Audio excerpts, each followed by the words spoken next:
Symphony and Shadows. Lee Mingyu was only 4 months old when he was carried into the Lee family's mansion, swaddled in a blanket that smelled faintly of the orphanage he had left behind. He was too young to understand the significance of that moment, too young to know that his life had been uprooted and replanted in soil that would never truly nourish him. For the first few months, Wang Meiling, the matriarch of the Lee family, seemed to embrace him with genuine affection. She held him close, whispered promises of love, and introduced him proudly to relatives as her son.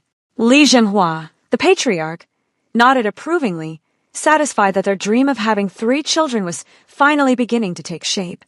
Mingyu, though incapable of understanding, basked in the warmth of their attention, his infant cries soothed by the illusion of belonging. But fate shifted swiftly. Just months after Mingyu's arrival, Meiling discovered she was pregnant.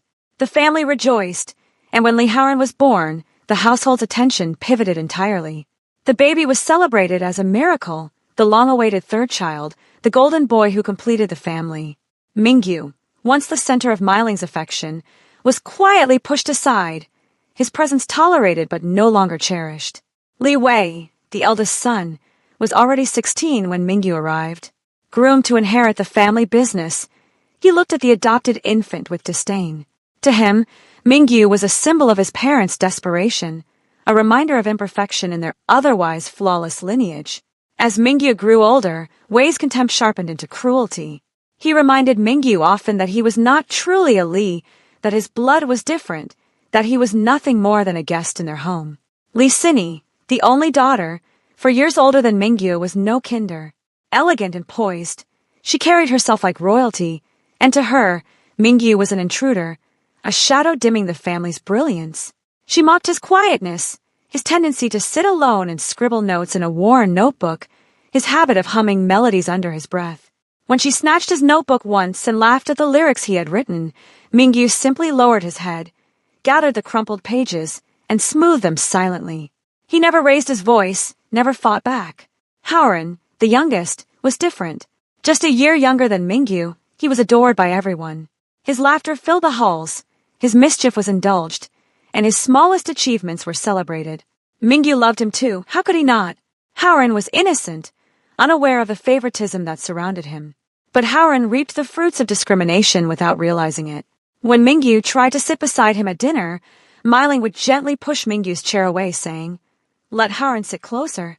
When Mingyu brought Haoran a handmade toy, Li Wei would scoff, "Don't give him junk."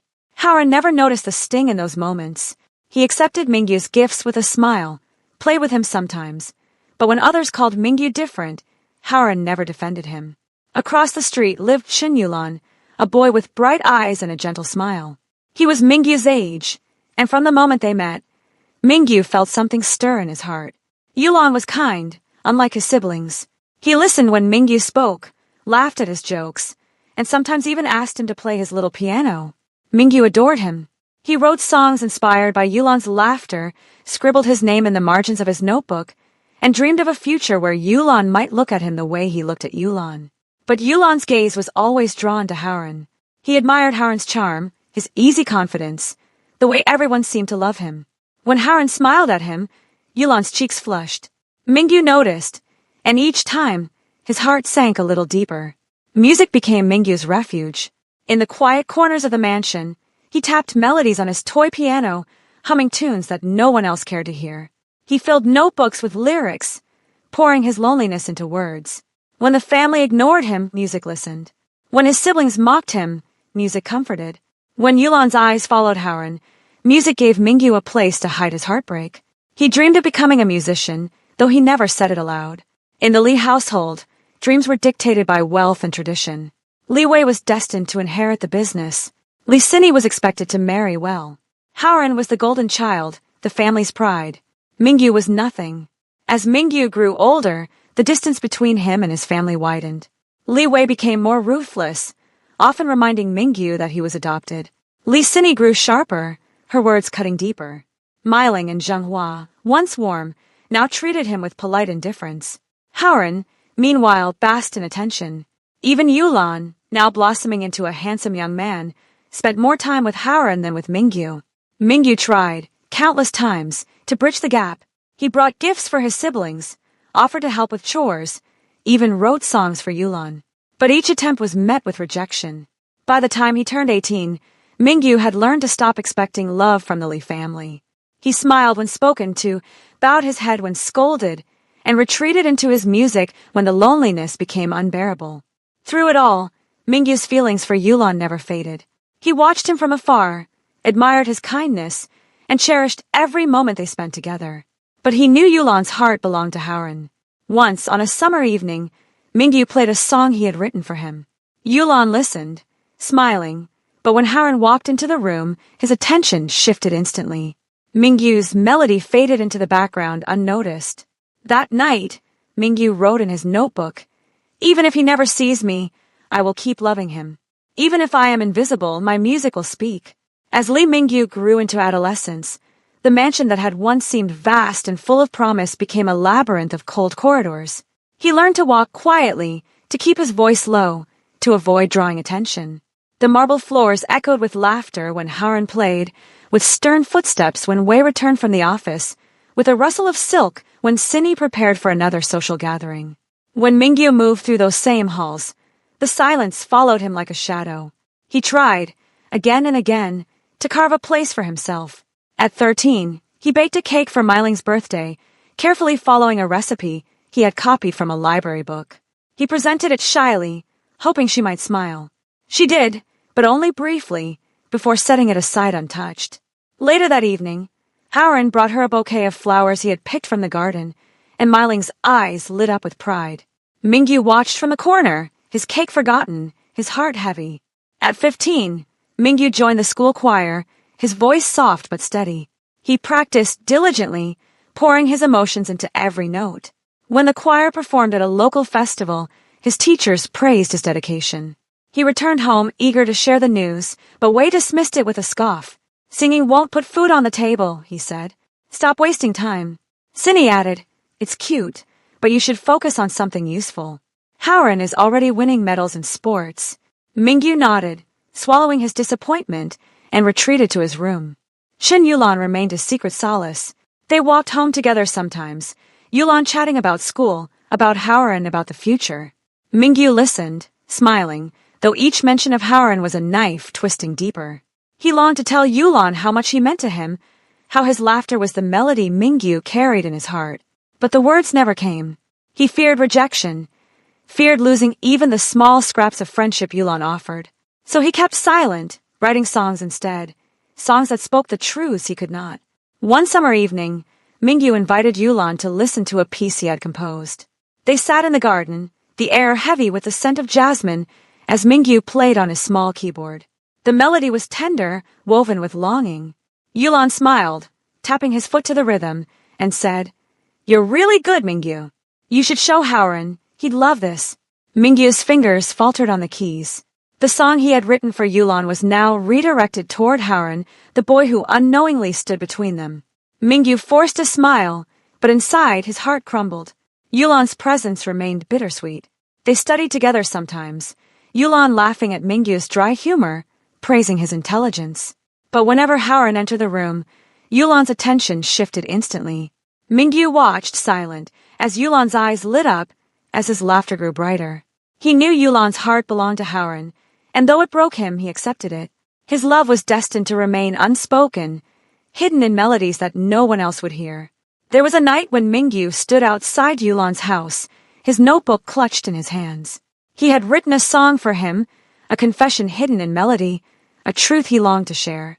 But when he saw Yulan and Haoran laughing together through the window, their faces glowing with joy, Mingyu's courage crumbled.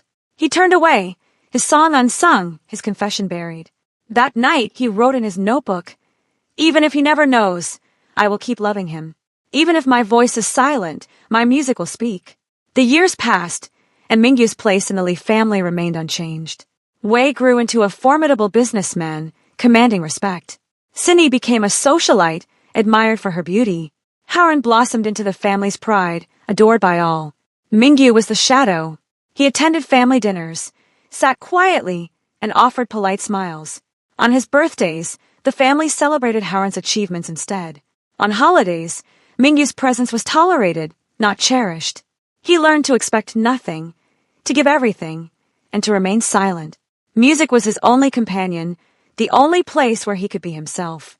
And though he still tried, still reached out, still hoped, the silence of the Lee household grew heavier with each passing year. The boy who had once believed in promises of love had become a man who lived in shadows, clinging to melodies that no one else heard. By the time Lee Mingyu reached his late teens, the patterns of his life had hardened into something unyielding. The mansion was still grand, its marble floors polished, its chandeliers glittering, but to Mingyu it had become a place of silence. He had learned to move through its corridors like a shadow, careful not to disturb the rhythm of a household that seemed to function perfectly without him. Li Wei, now in his mid-20s, had stepped fully into his role as heir to the family business.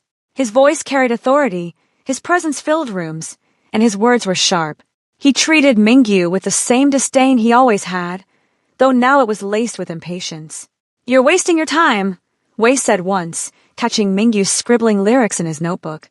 "Music won't make you part of this family. Stop pretending you belong."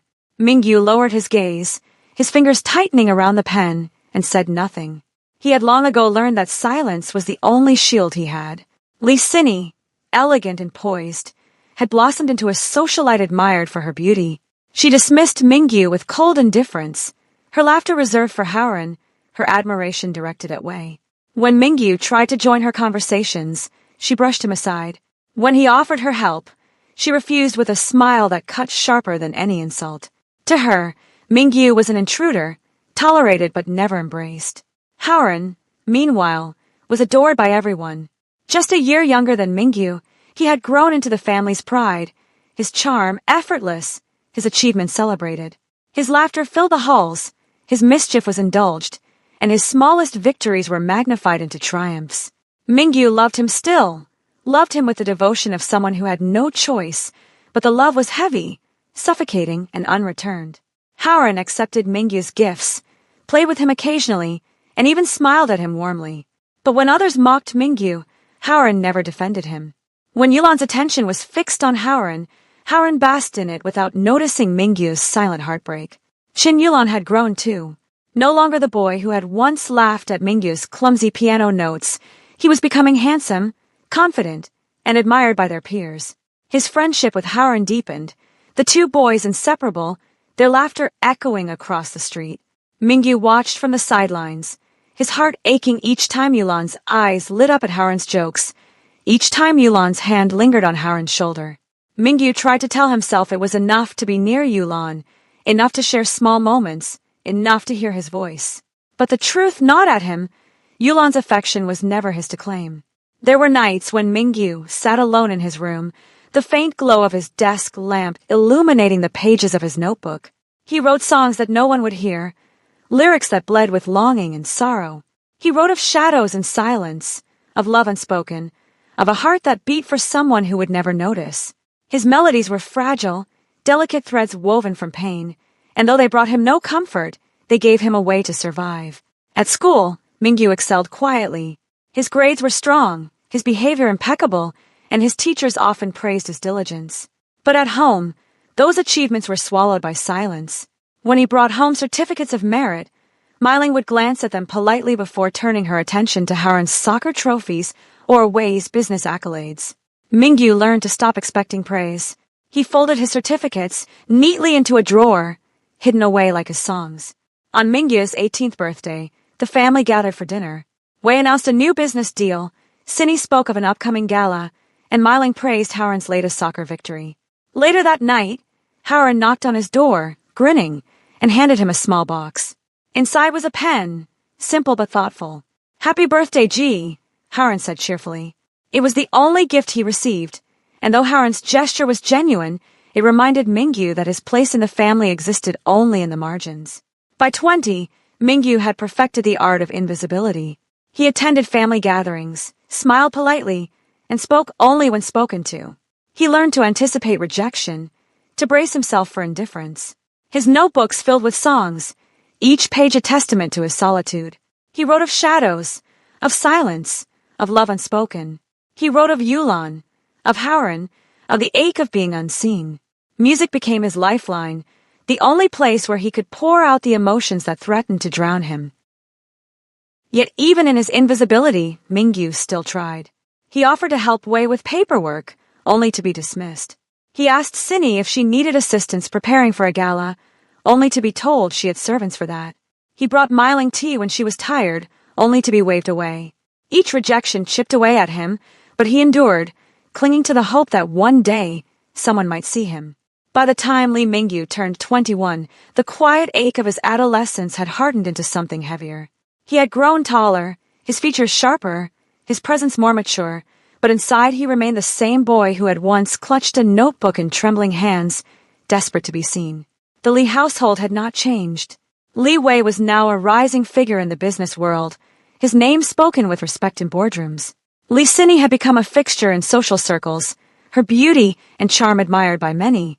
Howren, still the golden child, was adored by everyone. Mingyu was tolerated, nothing more. He had learned to expect indifference, but the sting never dulled. On evenings when the family gathered for dinner, Mingyu sat quietly, listening as Wei discussed business strategies, as Sini spoke of galas and admirers, as Miling praised Howren's latest achievements. Mingyu's own accomplishments were invisible. When he mentioned passing an important exam, Miling nodded politely before turning to Howren's soccer victory. When he spoke of a small scholarship he had earned, Wei dismissed it as insignificant. Mingyu smiled, swallowed his disappointment, and retreated into silence. Chen Yulan remained at the center of Mingyu's heart, though the distance between them grew. Yulan and Howren were inseparable, their friendship deepening into something that Mingyu could no longer ignore. He saw the way Yulan's eyes lingered on Howren, the way his laughter grew brighter in Howren's presence. Mingyu's love remained unspoken, buried beneath layers of fear and resignation. He wrote songs for Yulan, songs that carried his heart in every note, but Yulan never understood. When Mingyu played for him, Yulan smiled kindly, but his words always redirected the music toward Howren. "Howren would love this," he said once, and Mingyu's melody faltered. There were nights when Mingyu sat alone in his room, headphones pressed to his ears, listening to the fragments of songs he had recorded. His computer was filled with files, each one a piece of his soul. He uploaded, some anonymously to obscure forums, never revealing his name, never seeking recognition. The responses were few, but those who listened felt the raw emotion in his melodies. "This song feels like loneliness," one comment read. Mingyu cherished those small sparks of connection, even if they came from strangers. His siblings noticed his music only to mock it. Wei scoffed at the hours Mingyu spent composing, calling it a waste of time. Sini laughed at his notebooks, dismissing them as childish. Even Miling, once warm, now treated his passion with indifference. "It's fine as a hobby," she said once, "but don't forget your responsibilities." Mingyu nodded, though he had no responsibilities in the family. He was excluded from business discussions, ignored in social matters, invisible in every way that mattered. Howren remained oblivious. He accepted Mingyu's gifts, listened to his songs occasionally, and smiled at him warmly. But when others dismissed Mingyu, Howren never defended him. When Yulan's attention was fixed on Howren, Howren basked in it without noticing Mingyu's silent heartbreak. Mingyu loved him still, but the love was heavy, suffocating, and unreturned. At 23, Mingyu began to dream of escape. He imagined a life beyond the mansion, a life where his music could breathe, where his voice could be heard. He saved small amounts of money, hiding them away, though he had no clear plan. He wrote songs of freedom, of breaking chains, of finding light in the darkness. His notebooks filled with lyrics that spoke of longing for a world where he was not invisible. Chen Yulan's affection for Howren became undeniable. Mingyu saw it in the way Yulan's eyes softened when Howren spoke, in the way his laughter lingered when Howren teased him. Mingyu's heart broke quietly without protest. He accepted that Yulan's love was not his to claim, that his devotion would remain unspoken. He wrote songs of unrequited love, of watching from the shadows, of loving someone who would never see him. The Li family's indifference grew heavier with each passing year. On Mingyu's 24th birthday, the family gathered for dinner. Wei announced a new business expansion, Sini spoke of an engagement prospect, and Miling praised Howren's latest achievement. By the time Mingyu approached his 26th birthday, the weight of his isolation had become unbearable. His devotion to Yulan remained unspoken, his love for his family unreturned. He lived in silence, clinging to melodies that no one else heard, melodies that carried the weight of his loneliness. He still tried, still reached out, still hoped, but the silence of the Lee household grew heavier with each passing year. The boy who had once believed in promises of love had become a man who lived in shadows, his heart tethered to a dream that would never come true. Lee Mingyu's 26th birthday arrived quietly, like a shadow slipping through the corridors of the Lee mansion. He woke early that morning, the faint light of dawn spilling across his desk where his notebooks lay scattered. For years, he had written songs that no one in his family cared to hear, songs that carried his loneliness, his heartbreak, his silent devotion. He had hoped, foolishly perhaps, that this birthday might be different. 26 felt significant, a threshold between youth and maturity, a moment when perhaps his family would finally see him not as the adopted child, but as their son. The day began with silence. At breakfast, Wei spoke of a new business deal, his voice commanding, his presence heavy with authority.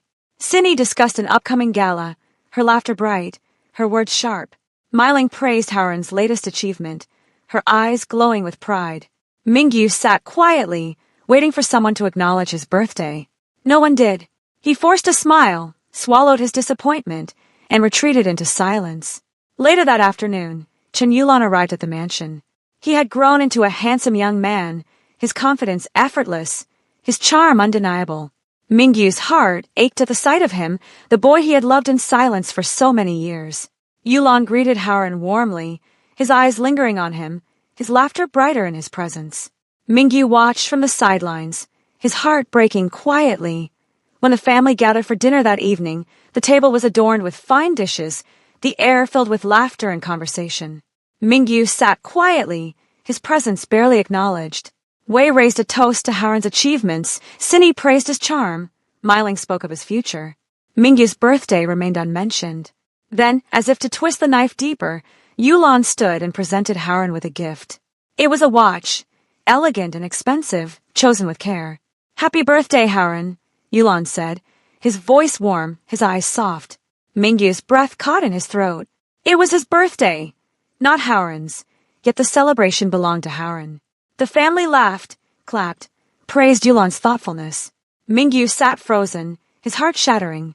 Howren, oblivious, smiled and thanked Yulan. He turned to Mingyu, grinning, and said, "Gah, isn't it beautiful?" Mingyu forced a smile, his voice trembling as he replied, "Yes, it's beautiful." Inside, he felt the final thread of hope snap. The rest of the evening passed in a blur. Mingyu's presence was forgotten, his birthday erased. He excused himself quietly, retreating to his room. He sat at his desk, his notebook spread before him, his pen trembling in his hand. He wrote a final entry. "Today, I learned that I am nothing to them. Today, I let go." That night, Mingyu packed his belongings. He moved quietly, careful not to disturb the household. He gathered his notebooks, his keyboard, his few personal items. He left behind the clothes, the gifts, the possessions that tied him to the Lee family. He carried only what mattered, his music, his heart, his freedom. As he stepped out of the mansion, the night air was cool against his skin. He looked back once, at the grand house that had never been his home, at the family that had never been his own. He felt no anger, only a deep, aching sorrow. He whispered softly, "Goodbye," and turned away. Mingyu found a small apartment in the city, modest and quiet. It was nothing like the mansion, but it was his. For the first time, he felt a sense of ownership, a sense of belonging. He set up his keyboard, arranged his notebooks, and began to compose. His music flowed freely, unburdened by the weight of rejection. He uploaded his songs anonymously to online platforms, never revealing his name, never seeking recognition. Almost instantly, his music resonated with listeners. Strangers across the internet heard the raw emotion in his melodies, the pain woven into his lyrics, the beauty of his solitude. He remained in the shadows, never revealing his identity. His music became his voice, his way of reaching out to a world that had ignored him. He poured his soul into every note, every lyric, every melody. And the world listened. The small apartment Mingyu rented was nothing like the Lee mansion. The walls were plain, the furniture sparse, and the air smelled faintly of dust. Yet to Mingyu, it felt like freedom. For the first time, he had a space that was entirely his own. No one dismissed him here, no one mocked his music, no one reminded him that he was adopted. He unpacked his notebooks carefully, placing them on the desk by the window. His keyboard sat in the corner, waiting. Mingyu looked around the room and felt a quiet sense of belonging. He began to compose immediately. The melodies poured out of him, raw and unfiltered, carrying the weight of years of silence. He wrote of heartbreak, of rejection, of love unspoken. He wrote of shadows and solitude, of the ache of being unseen. His music was not polished, not perfect, but it was honest. Each note carried a piece of his soul, each lyric a fragment of his pain. Mingyu uploaded his songs anonymously to online platforms. He chose a pseudonym, hiding his identity, unwilling to be recognized. He did not seek fame, only connection. He wanted his music to reach someone, anyone, who might understand. Almost instantly, his songs began to resonate. Strangers across the internet listened, their comments pouring in. "This song feels like my heart," one wrote. "It hurts, but it's beautiful," another said. "Whoever you are, thank you." Mingyu read each comment with tears in his eyes. For the first time, he felt seen. The response grew quickly. His songs were shared, reposted, discussed. People spoke of the mysterious musician whose melodies carried such raw emotion. They called him the shadow artist, a name that spread across forums and social media. Mingyu remained hidden, never revealing his face, never stepping into the spotlight. He was content to remain in the shadows, his music speaking for him. Meanwhile, the Lee family began to notice his absence. At first, they dismissed it, assuming he would return. Wei scoffed, saying Mingyu was being dramatic. Sini rolled her eyes, calling him childish. Haran himself seemed confused, asking occasionally where Mingyu had gone, but receiving no answers. But as weeks turned into months, the absence grew heavier. Meiling felt a faint pang of guilt, though she buried it beneath her pride. Wei and Sini began to realize that the shadow they had dismissed had left a void. Mingyu had vanished, and the family did not know how to bring him back. Mingyu, meanwhile, flourished in his solitude. His apartment became a sanctuary, filled with music and light. He composed late into the night, his melodies drifting through the quiet streets. He recorded songs with trembling hands, his voice soft but steady. He uploaded them, watched as they spread, and felt a quiet joy. He was no longer invisible. It was during this time that Zhou Jian first heard his music. Zhou Jian was a director, a perfectionist, a man whose films had won the highest awards in the industry. He was in his early 30s, already celebrated as a genius. Yet despite his success, he felt something missing. His films were praised for their precision, their artistry, but he longed for something deeper, something raw. Zhou Jian was 32 years old, already a legend in the film industry. His name carried weight in every circle of art and cinema. He had won the highest awards before most directors even found their footing, his films praised for their precision, their artistry, their ability to capture the human condition with ruthless clarity. Yet despite his success, Zhou Jian felt something missing. His films were flawless, but they lacked a rawness, a vulnerability that he longed to express. He searched constantly for inspiration, for something that could pierce through the perfection and reveal the truth beneath. One evening, while browsing online, Zhou Jian stumbled upon a song. It was simple, recorded with modest equipment, but the melody struck him instantly. It was fragile, woven with pain, yet it carried a beauty that lingered long after the final note. Zhou Jian listened, his heart aching, his mind racing. He played the song again, and again, unable to let it go. The anonymity intrigued him, but it was the emotion that captivated him. He felt as though the music spoke directly to him, as though it carried truths he had long sought. He searched for more. He found other songs, each one carrying the same raw emotion, the same fragile beauty. They were uploaded under a pseudonym, the identity of the musician hidden. Zhou Jian listened late into the night, his mind filled with melodies. He knew he had to find the musician. He needed to understand the source of this pain, this beauty. He needed to bring it into his films. Zhou Jian began to investigate. He reached out to contacts in the music industry, asking if anyone knew the identity of the shadow artist. Most had heard of him, but none knew who he was. The anonymity was complete, the mystery intact. Zhou Jian felt both frustrated and intrigued. He was determined to find him, to bring his music into the light. He imagined the possibilities. A film scored with this music would carry a depth that no orchestration could match. The raw emotion would pierce through the screen, touching audiences in ways they had never experienced. Zhou Jian's perfectionism demanded it. He could not rest until he found the musician. Zhou Jian's search continued. He listened to every song, analyzed every lyric, studied every melody. He felt as though he was piecing together a puzzle, each song a fragment of a larger truth. He sensed the pain, the rejection, the unspoken love. He knew the musician had lived in shadows, had carried burdens that few could understand. Zhou Jian felt a connection, a resonance that went beyond art. He needed to find him, not just for his films, but for himself. Zhou Jian's obsession with the shadow musician grew with each passing day. He listened to the songs on repeat, dissecting every lyric, every note, every pause. The music was unlike anything he had ever encountered. It was raw, unpolished, yet it carried a depth that no orchestration could replicate. It spoke of loneliness, of rejection, of love unspoken.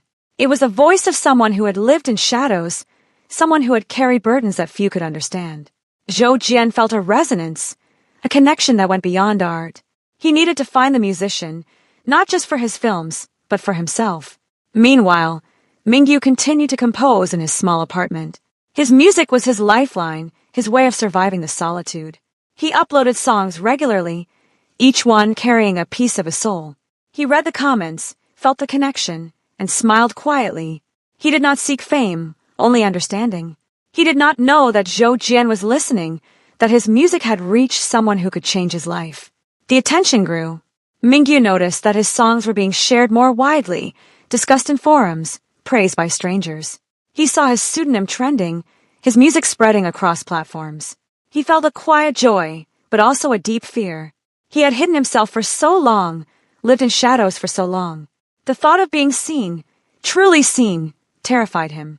He wanted connection, but he feared exposure. Zhou Jian's search intensified. He studied the uploads, looking for patterns, clues. He noticed that the recordings were modest, the equipment simple. He deduced that the musician was not wealthy, not backed by industry resources. He sensed that the anonymity was deliberate, a choice born of fear or pain. Zhou Jian felt a growing determination. He needed to find him, to understand him, to bring his music into the world.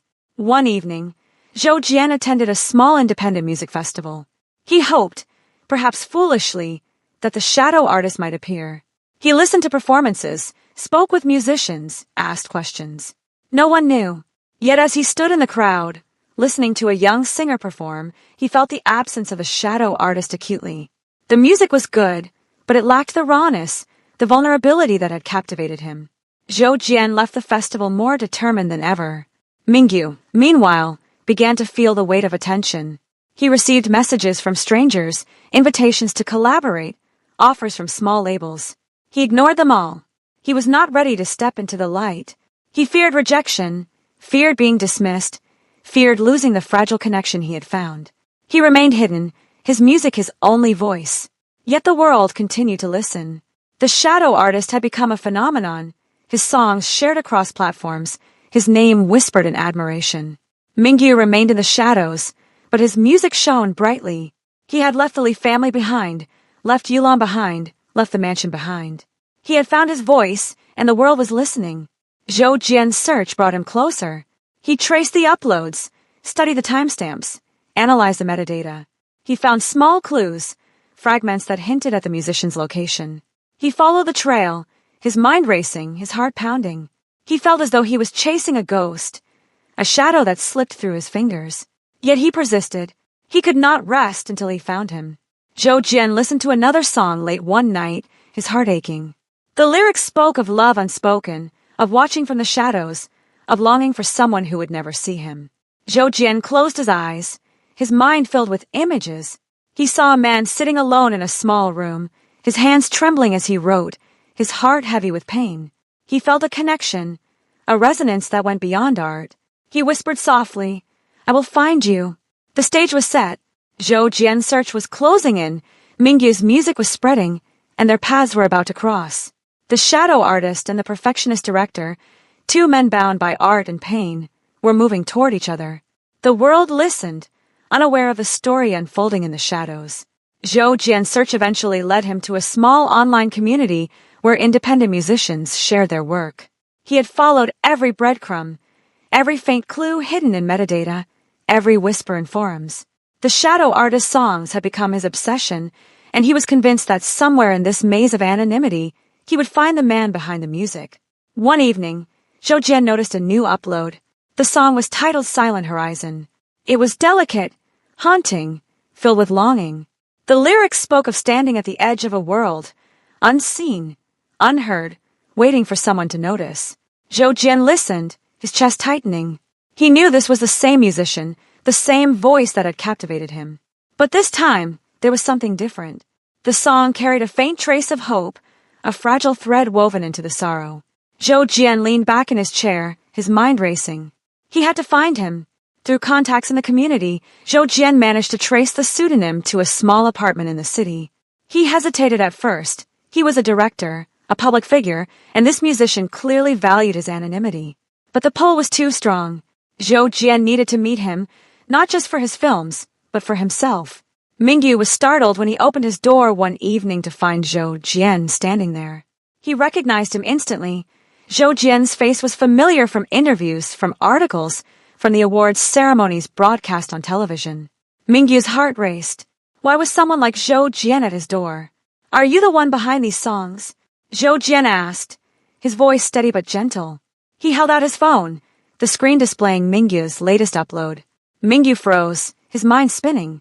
He had hidden himself so carefully, lived in shadows for so long. To be confronted like this was terrifying. Yes, Mingyu whispered, his voice barely audible. Zhou Jian's eyes softened. They're extraordinary, raw, honest, beautiful. I've never heard anything like them. I had to find you. Mingyu's hands trembled. He wanted to retreat, to hide, but Zhou Jian's words pierced through his fear. No one had ever spoken of his music like that. No one had ever seen him, truly seen him. Why? Mingyu asked, his voice shaking. Because your music carries truth, Zhou Jian replied. It's what I've been searching for. I want to work with you. I want your music in my films. But more than that, I want to understand you. Mingyu stared at him, his heart pounding. He had lived in shadows for so long, invisible to his family, unseen by Yulan. Now, here was Zhou Jian, a man celebrated by the world, standing at his door, asking to understand him. Mingyu felt a flicker of something he had not felt in years. Hope. They began to meet regularly. Zhou Jian visited Mingyu's apartment, listening to his songs, asking questions, offering insights. Mingyu was hesitant at first, guarded, but Zhou Jian's persistence was gentle, patient. He did not push, did not demand. He simply listened, and in his listening, Mingyu felt seen. Zhou Jian shared his struggles, his perfectionism, his longing for vulnerability in his films. Mingyu shared his loneliness, his rejection, his unspoken love. Their conversations were raw, honest, filled with a quiet intimacy. Mingyu began to trust him. He showed Zhou Jian his notebooks, pages filled with lyrics and sketches. Zhou Jian read them carefully, his eyes soft, his voice gentle. These are beautiful, he said. You've carried so much, and yet you've turned it into art. Mingyu's chest tightened. No one had ever said that to him. The collaboration began. Zhou Jian asked Mingyu to compose for a short film he was working on. Mingyu hesitated, afraid of exposure, but Zhou Jian reassured him. We'll keep your anonymity, he said. The world doesn't need to see you yet. Just let them hear you. Mingyu agreed, his heart trembling with both fear and excitement. The days that followed their first collaboration were unlike anything Mingyu had ever experienced. For years, his music had been confined to the solitude of his room, his melodies echoing only against the walls of his own silence. Now, his songs were woven into Zhou Jian's film, carrying stories to audiences who felt their weight, who recognized their beauty. Mingyu read the reviews with trembling hands, his heart swelling with a quiet joy. Mingyu's eyes, once dulled by years of rejection, began to carry a faint light. His voice, though still soft, grew steadier when he spoke of his work. Zhou Jian encouraged him, gently pushing him to believe in himself. Your music deserves to be heard, he said one evening, his tone firm but kind. You deserve to be heard. Mingyu lowered his gaze, his cheeks warming. No one had ever said that to him before. Sometimes they sat in silence, the music filling the space between them. Zhou Jian's presence was steady, grounding, a quiet reassurance that Mingyu had never known. The bond between them deepened. Mingyu found himself looking forward to Zhou Jian's visits, to their conversations, to the way Zhou Jian's eyes softened when he listened. He began to trust him, to open up in ways he had never dared before. He spoke of his childhood, of the mansion that had never been his home, of the family that had never been his own. He spoke of Yulan, of the love that had remained unspoken, of the heartbreak that had defined his youth. Zhou Jian listened, his expression gentle, his silence filled with understanding. "You've carried so much," Zhou Jian said softly one night, after Mingyu had finished speaking. "And yet you've turned it into art." He felt a warmth spreading through him, a fragile hope that perhaps he was not as invisible as he had believed. The romantic tension grew, subtle but undeniable. The film premiered quietly, but the music stole the spotlight. Audiences spoke of the haunting melodies, the raw emotion, the way the music carried the story.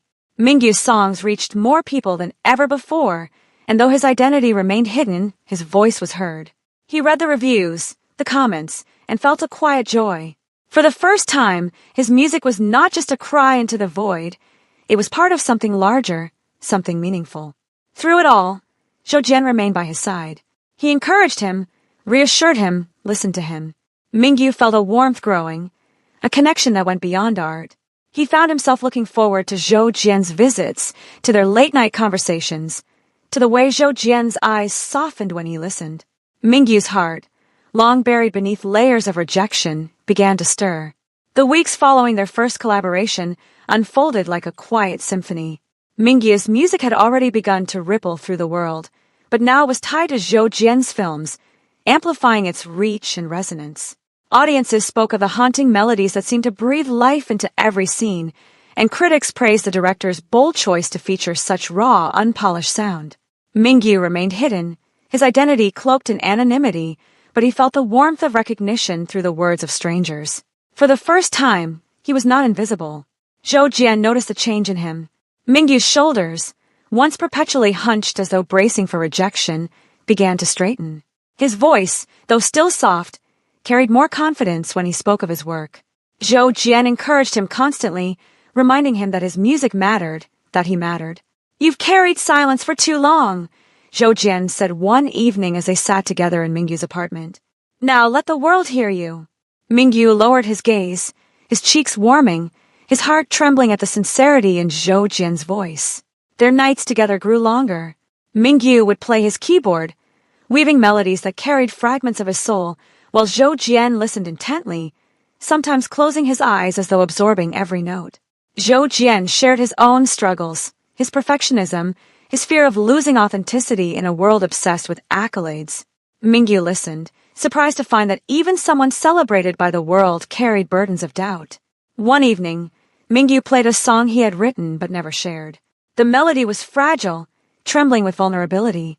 The lyrics spoke of a boy who had lived in shadows, who had loved in silence, who had carried rejection like a second skin.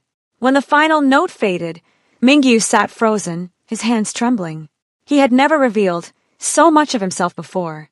Zhou Jian opened his eyes slowly, his gaze steady. "That was beautiful," he said softly. "Painful, but beautiful. You've carried so much, Mingyu, and yet you've turned it into something that touches others. That's extraordinary." Mingyu's chest tightened, his eyes stinging. No one had ever acknowledged his pain like that. No one had ever seen the beauty in his struggle. He felt a warmth spreading through him, fragile but undeniable. The romantic tension between them grew, subtle but constant. Mingyu noticed the way Zhou Jian's gaze lingered on him, the way his voice softened when he spoke to him. He felt his own heart stir, long buried beneath layers of rejection, now trembling with possibility. He tried to ignore it, afraid of what it might mean, but the feeling grew stronger with each passing day. One night, after hours of composing, Mingyu looked at Zhou Jian and whispered, "Why do you care so much?"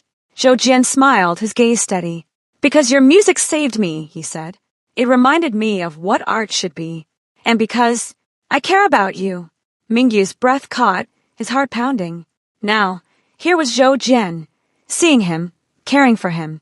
Mingyu felt his heart tremble, the first notes of love beginning to play. They did not speak of it directly, not yet. The words remained unspoken, hovering between them like a melody waiting to be played. But their actions spoke clearly. Zhou Jian's visits grew more frequent, his presence more constant. Mingyu found himself smiling more, laughing softly at Zhou Jian's dry humor, feeling a warmth he had never known. Their collaboration continued, each project drawing them closer. Zhou Jian's films gained a new depth, a rawness that audiences praised. Mingyu's music carried the stories, weaving emotion into every scene. Together, they created something extraordinary, something that neither could have achieved alone. Mingyu began to believe in himself. He started to imagine a future where his music was not hidden, where his voice was not silenced. He still feared exposure, still hesitated to step fully into the light, but with Zhou Jian by his side, the fear felt less overwhelming. One night, after a long session of composing, Zhou Jian reached out and placed a hand gently on Mingyu's shoulder. Mingyu froze, his heart racing. Zhou Jian's touch was warm, steady, reassuring. "You're not alone anymore," Zhou Jian said softly. Mingyu's eyes stung with tears. He had lived in shadows for so long, carried his burdens alone for so long. Now, here was Zhou Jian, offering him light. Mingyu whispered, "Thank you. You don't need to thank me. Just keep making music. Keep being you." The words lingered in Mingyu's heart, a melody that played softly, endlessly. He had found someone who saw him, someone who cared, someone who believed in him. The first notes of love had begun, fragile but undeniable, carrying him forward into a future he had never dared to imagine. The bond between Mingyu and Zhou Jian deepened with each passing day. What had begun as collaboration slowly transformed into something more intimate, more personal. Mingyu found himself waiting for Zhou Jian's visits, his heart lifting at the sound of footsteps outside his door. Zhou Jian, too, seemed drawn to Mingyu's quiet presence, his evenings increasingly spent in the small apartment rather than the grand studios or glittering galas that had once defined his life. Their conversations grew longer, stretching late into the night. They spoke of art, of pain, of the need to express what could not be spoken. Zhou Jian shared stories of his childhood, of the pressure to succeed, of the perfectionism that had driven him to greatness but left him hollow. Mingyu listened, surprised to find that even someone celebrated by the world carried burdens of doubt. He felt a kinship, a resonance that went beyond art. Days turned into weeks, and their bond grew stronger. Zhou Jian began to spend entire weekends at Mingyu's apartment, their time filled with music, conversation, and quiet companionship. Mingyu cooked simple meals, Zhou Jian helped with chores, and together they built a rhythm that felt like home. Mingyu, who had never known what it meant to belong, began to feel it for the first time. One evening, as they sat together on the balcony, Mingyu looked at Zhou Jian and whispered, "I've never had this before. Someone who stays, someone who listens." Zhou Jian's gaze softened. "You deserve it," he said. "You deserve to be loved, Mingyu." That night, Mingyu confessed. His voice was trembling, his words hesitant, but he spoke the truth he had carried for so long. I think I love you," he whispered. Zhou Jian's eyes widened, then softened. He reached out, taking Mingyu's hand gently. "I know," he said, "and I love you too." He had carried rejection for so long, lived in silence for so long. Now here was Zhou Jian, offering him love, offering him light.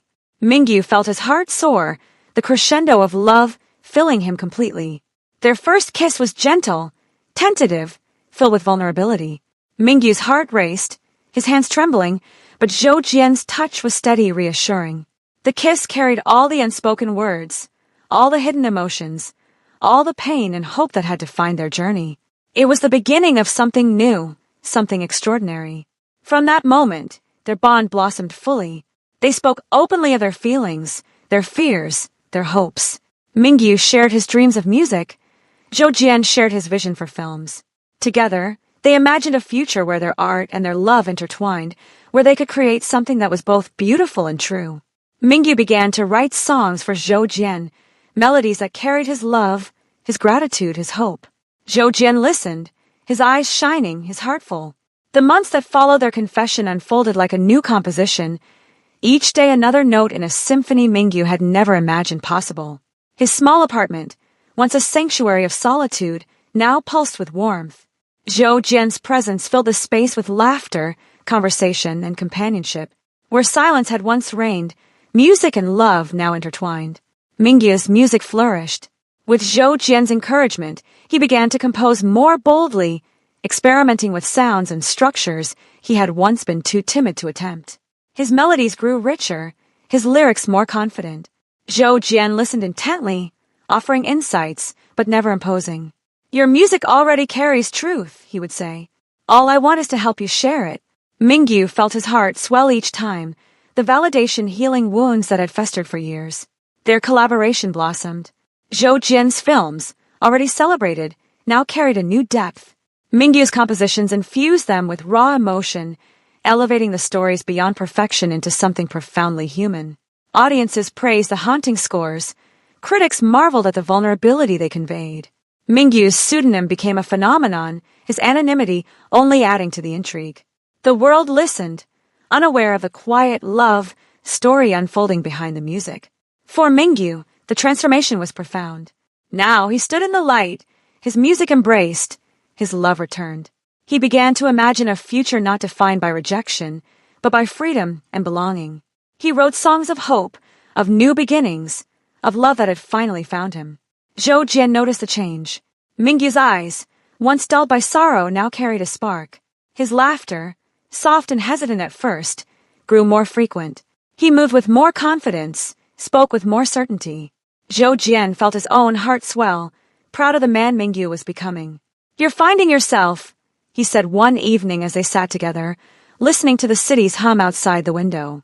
Mingyu smiled, his gaze tender. I finally am. Meanwhile, the Li family began to feel Mingyu's absence more acutely. At first, they had dismissed it, assuming he would return. Wei scoffed, calling him dramatic. Cindy rolled her eyes, labeling him childish. Miling expressed mild concern, but her attention quickly shifted back to Howren. The mansion continued as it always had, its routines unbroken, its silence unchanged. But as weeks turned into months, the void grew heavier. Howren missed Mingyu's quiet presence, his small gestures of kindness. He remembered the handmade toys, the gentle encouragement, the songs played softly in the background. Without Mingyu, the mansion felt colder, emptier. Miling began to feel pangs of guilt, though she buried them beneath her pride. Wei and Cindy, too, began to realize that the shadow they had dismissed had carried more weight than they had acknowledged. Mingyu had vanished, and they did not know how to bring him back. One evening, Zhou Jian surprised him with a gift. It was a piano, modest but beautiful, placed carefully in the corner of the apartment. For you, Zhou Jian said softly, so your music can have the instrument it deserves. Mingyu's eyes filled with tears. He touched the keys gently, his fingers trembling. Thank you, he whispered. Zhou Jian smiled, his gaze tender. No, thank you. For your music, for your heart, for being you. Mingyu played that night, his melodies filling the apartment, weaving through the air like threads of love. Zhou Jian sat beside him, listening, his eyes closed, his heart full. The music carried their story, their pain, their hope, their love. It was a new symphony, born not of rejection, but of belonging. As their bond deepened, Mingyu began to write songs specifically for Zhou Jian. Each melody carried his love, his gratitude, his hope. Zhou Jian listened, his eyes shining, his heart overflowing. He dedicated a film to Mingyu's music, weaving his melodies into every scene. Audiences praised the film, calling it a masterpiece, but for Zhou Jian, it was more than art. It was a declaration of love. Mingyu, who had once lived in shadows, now stood in the light. He had found love, found belonging, found a future. The new symphony had begun, carrying him forward into a life he had never dared to imagine. The seasons shifted, and with them, Mingyu's life unfolded into a rhythm he had never known. His days were no longer filled with silence and rejection, but with music, laughter, and companionship. Zhou Jian's presence had become constant, a steady light guiding him out of the shadows. Together, they built a life that was both ordinary and extraordinary. Ordinary in its quiet routines, extraordinary in the love that infused every moment. Mornings began with Mingyu at the piano, his fingers weaving melodies that carried fragments of his soul. Zhou Jian often sat nearby, sipping tea, listening intently. Sometimes he offered thoughts. Sometimes he simply closed his eyes and let the music wash over him. Mingyu cherished those mornings, the simplicity of them, the intimacy of sharing his art with someone who truly understood. Their collaboration continued to flourish. Zhou Jian's films gained a new reputation, not just for their precision and artistry, but for their emotional depth. Critics spoke of the haunting scores that elevated the stories, audiences praised the vulnerability they conveyed. Mingyu's pseudonym had become a phenomenon, his anonymity only adding to the intrigue. Yet within their private world, Mingyu was no longer a shadow. The Li family, meanwhile, began to confront their regret more directly. Articles circulated about the mysterious musician whose work had captivated audiences worldwide. Howard recognized the melodies instantly, remembering nights when Mingyu had played softly in the mansion's corners. His heart ached with guilt. "It's him," he whispered to Meiling. "It's Mingyu." Meiling's eyes widened, her heart sinking. She remembered the boy she had once held close, the child she had pushed aside. Wei and Symphony, too, felt the weight of regret. They had dismissed him, mocked him, ignored him. Now the world celebrated him, embraced him, loved him. The shadow they had cast out had become a light. But Mingyu did not return. He had found his place, his love, his freedom. The mansion no longer held power over him. He had built a new life, a new symphony, and he would not go back. One evening, Mingyu and Zhou Jian sat together on the balcony, the city lights flickering in the distance. Mingyu's gaze was thoughtful, his voice soft. "Do you think they regret it?" he asked. "Perhaps, but that's not your burden anymore. You've given enough of yourself to them. Now it's time to live for you." Their love matured quietly, steadily. Mingyu began to make peace with his past. The world continued to listen. Mingyu's music spread further, reaching audiences across continents. His anonymity remained intact, but his voice was heard. He was no longer invisible. He had stepped out of the shadows, embraced the light, and found a future he had never dared to imagine. Life with Zhou Jian settled into a rhythm that felt both natural and miraculous to Mingyu. Each day carried the quiet intimacy of companionship, the steady pulse of creativity, and the warmth of love. Where once Mingyu had lived in silence, now his world was filled with music and laughter. He had stepped out of the shadows, and though the scars of rejection remained, they no longer defined him. Their love matured steadily, without the turbulence Mingyu had once feared. Zhou Jian was patient, attentive, and unwavering. He never demanded more than Mingyu could give, never rushed him, never dismissed his fears. Instead, he listened, reassured and encouraged. Mingyu, who had spent his life bracing for rejection, began to trust fully. He allowed himself to be vulnerable, to share his deepest insecurities, his lingering pain, his fragile hopes. Zhou Jian met each confession with tenderness, his presence a balm to wounds that had long festered. Their art continued to flourish. Zhou Jian's films reached new heights, praised not only for their precision, but for their emotional resonance. Mingyu's music infused them with soul, weaving emotion into every scene. Together, they created works that audiences described as transformative, art that lingered long after the credits rolled. Mingyu's pseudonym became legendary, his anonymity fueling intrigue, but within their private world, he was no longer a shadow. He was seen, cherished, loved. Mingyu began to write songs that reflected not just pain but healing, not just rejection but acceptance. His melodies carried warmth. His lyrics spoke of love and belonging. His music became a testament to his journey, a story of a man who had lived unseen and had finally found love. One evening, Mingyu played a new composition for Zhou Jian. The melody was gentle, filled with warmth. The lyrics spoke of finding home, of being seen, of love that healed wounds. When the final note faded, Zhou Jian's eyes were shining. "This is your story," he said softly, "and it's beautiful." Mingyu smiled, his heart swelling. "It's our story," he replied. The Li family, meanwhile, continued to grapple with regret. Howard, in particular, felt the weight of guilt. He remembered the handmade toys, the gentle encouragement, the songs played softly in the mansion's corners. He realized how much Mingyu had given, how little they had acknowledged. Meiling, too, felt pangs of remorse, recalling the boy she had once held close, the child she had pushed aside. Wei and Symphony, once dismissive, now recognized the void Mingyu had left. Yet none of them reached out.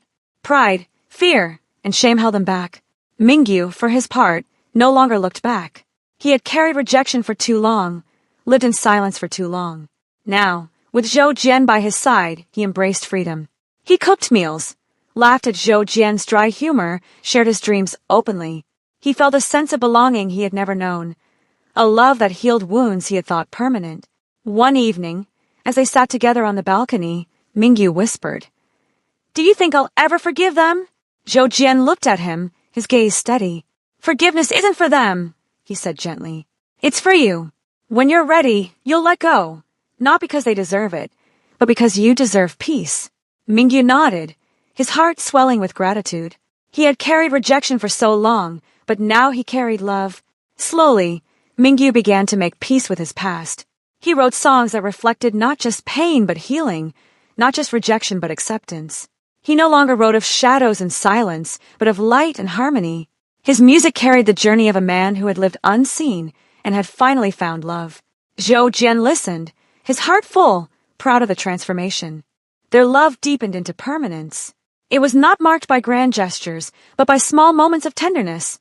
The way Zhou Jian reached for Mingyu's hand during late-night walks, the way Mingyu cooked simple meals and smiled when Zhou Jian praised them, the way they laughed together over trivial things. Each moment was a note in the symphony of their love, building into something profound. Mingyu began to imagine a future. He dreamed of composing not just for films but for concerts, of sharing his music more openly, of stepping into the light fully.